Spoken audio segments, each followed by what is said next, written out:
العصفور. إنني فتى يحب الاعتناء بالعصافير واللعب معهم، وامتلك عصفورا صغيرا داخل قفص جميل.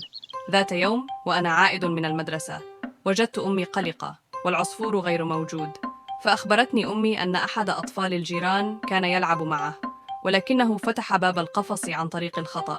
شعرت بالقلق وخرجت للبحث عنه، وطلبت من أصدقائي في الحي مساعدتي.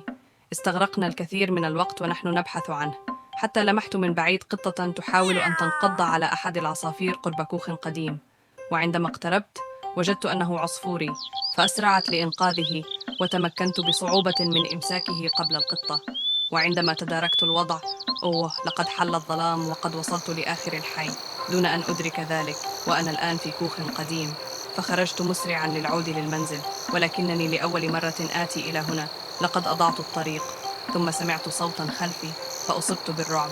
لا أنظر خلفي ليتضح أنها تلك القطة ما زالت تحوم حولي.